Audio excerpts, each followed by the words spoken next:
A few moments later, a few inches later, 2 hours later, 1 eternity later. Assalamualaikum warahmatullahi wabarakatuh. Halo semuanya, perkenalkan nama saya Muhammad Siddiqul Wafa. Saya mahasiswa dari Universitas Teknologi Digital dengan program studi S1 Manajemen. NIM saya 1125147 dari kelas C45. Pada kesempatan kali ini, saya akan mempresentasikan analisis ESG terhadap PT Unilever Indonesia. Unilever sendiri merupakan salah satu perusahaan multinasional terkemuka di Indonesia yang bergerak di bidang barang konsumsi cepat pakai.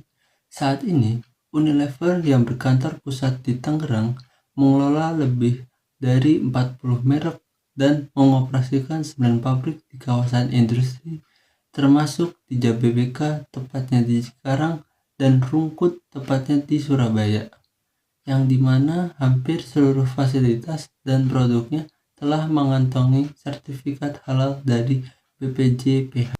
Setelah mengenal profil PT Unilever Indonesia, mari kita lihat lebih dalam bagaimana sebenarnya kondisi perusahaan ini, mulai dari sisi keuangan sampai komitmen keberlanjutannya.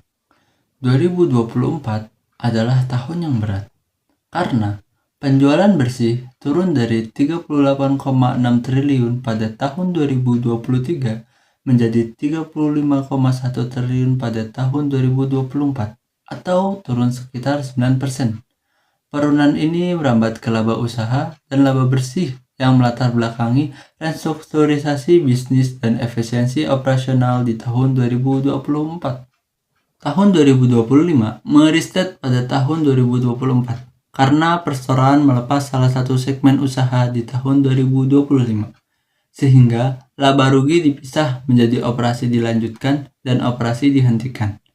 Untuk operasi dilanjutkan, penjualan naik 4,3% dan laba usaha naik 20,6%. Laba bersih total melonjak 126,8%. Didorong utamanya oleh keuntungan dengan pasar harga sebesar 3,79 triliun dari pelepasan segmen usaha tersebut, bukan dari pertumbuhan operasional rutin.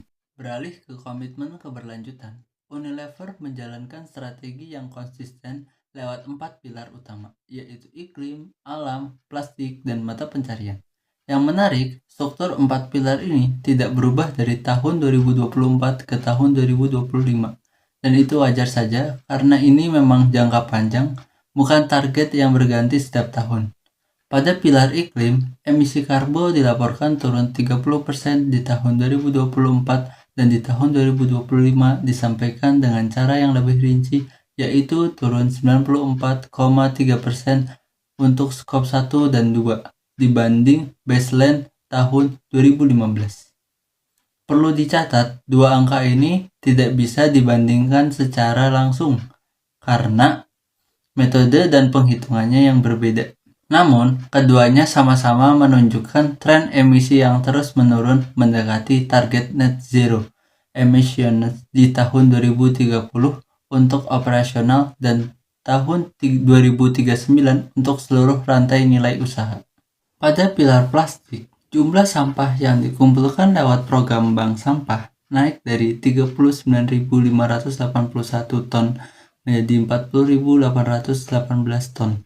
Namun ada salah satu yang harus disoroti, volume sampah plastik yang diolah menjadi bahan bakar melalui teknologi RDF justru menurun dari 50.818 ton menjadi 40.747 ton. Sekitar 20% lebih rendah. Penurunan ini berlawan arah dengan tren pengumpulan plastik yang justru naik, dan laporan tahunan tidak menjelaskan secara rinci apa penyebabnya. Sementara itu, pada pilar mata pencarian, fokus program tetap konsisten pada pemberdayaan petani lokal, khususnya lewat kemitraan dengan petani kedelai hitam untuk produksi bango. Meski belum ada angka kuantitatif baru yang bisa dibandingkan antar tahun. Kita bedah lewat kerangka ESG. Dari sisi lingkungan, capaian yang sudah disebutkan tadi penurunan emisi, dan naiknya volume sampah plastik yang dikumpulkan menunjukkan inisiatif yang cukup komprehensif. Namun, seperti yang sudah disinggung, ada dua catatan kritis yang membuat capaian ini tidak bisa dibaca sebagai kemajuan linier. Yang pertama, perubahan metodologi pelaporan emisi antar tahun dan penurunan volume pengelolaan plastik menjadi bahan bakar yang berlawanan arah dengan tren pengumpulannya. Dari sisi sosial, rasio upah perempuan dan laki-laki setara 1:1. Representasi perempuan di level manajerial mencapai 44,8%, dan Unilever mencatat 0 kecelakaan kerja fatal dengan sertifikasi keselamatan kerja internasional ganda. Hanya saja, target memperkerjakan 5% tenaga kerja disabilitas pada tahun 2025 masih belum disertai data realisasi yang terbuka, sehingga pencapaiannya belum bisa diverifikasi secara pasti. Dari sisi tata kelola, penerapannya bisa dilihat dari 5 prinsip utama GCG.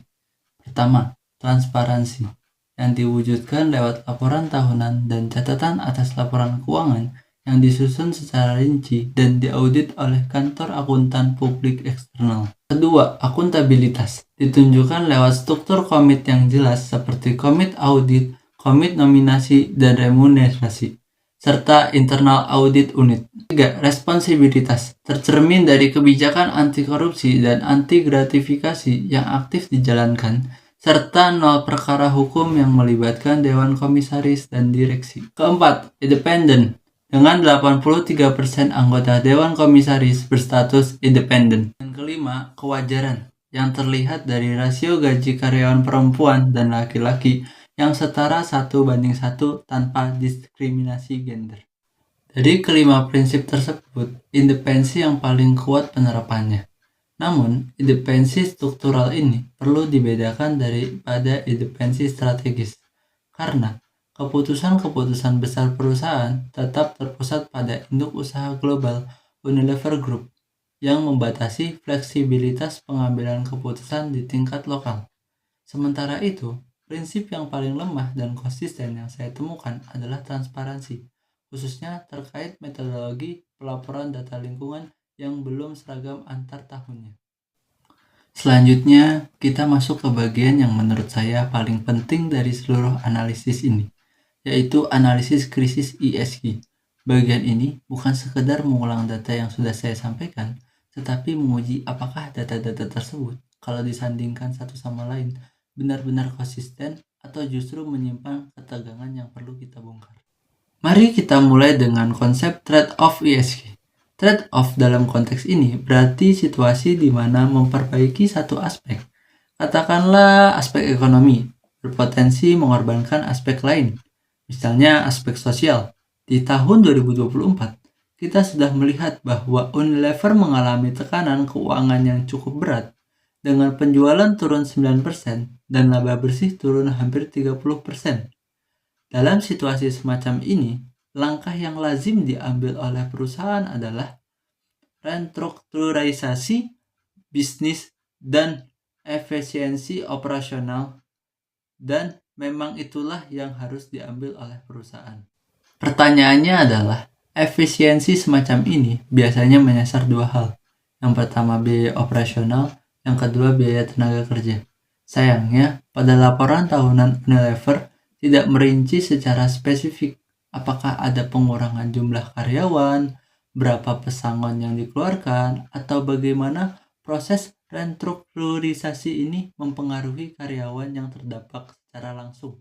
Ketidaktersediaan data ini adalah temuan karena idealnya laporan transparan akan menjelaskan dampak sosial dari bisnis besar, bukan hanya dampak finansialnya saja. Namun di sisi lain, ada juga bukti yang menunjukkan bahwa Unilever tidak mengorbankan seluruh aspek sosialnya demi efisiensi.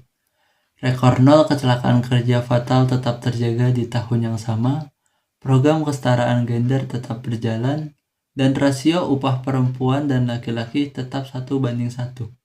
Ini menunjukkan bahwa Unilever berusaha menjaga komitmen sosialnya meski sedang dalam tekanan ekonomi. Jadi, simpulan saya di sini bersifat dua sisi. Ada potensi trade-off yang tidak bisa kita pastikan besarnya karena minimnya keterbukaan data ketenaga kerjaan, tetapi ada juga bukti konkret bahwa sejumlah komitmen sosial inti tetap dipertahankan. Inilah yang membuat analisis ESG tidak bisa dilakukan secara hitam putih. Kita harus mengakui ketidakpastian di satu sisi sambil mengapresiasi konsisten di sisi lain. Selanjutnya, mari kita bahas soal greenwashing. Secara umum, dapat dikenal lewat beberapa ciri.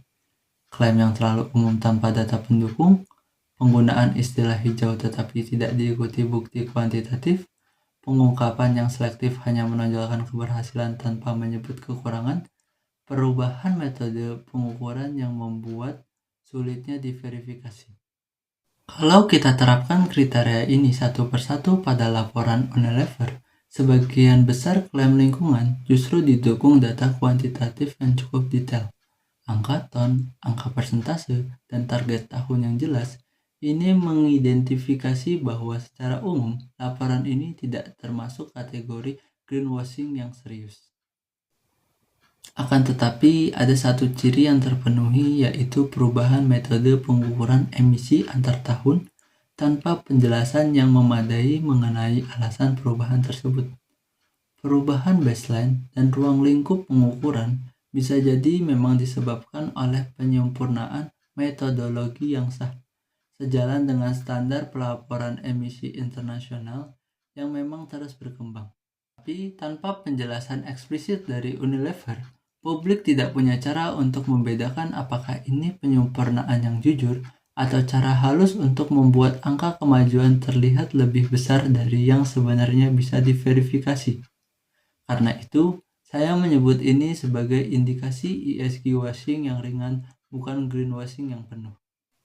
Hal ini yang perlu disinggung di sini adalah ketiadaan informasi mengenai verifikasi independen atas data keberlanjutan Unilever. Banyak perusahaan kelas dunia yang melibatkan auditor eksternal khusus untuk memverifikasi klaim-klaim lingkungan dan sosial mereka, sebagaimana laporan keuangan diverifikasi oleh kantor akuntan publik. Dalam laporan yang saya analis, tidak disebutkan secara jelas apakah data-data keberlanjutan ini sudah melalui proses verifikasi semacam itu.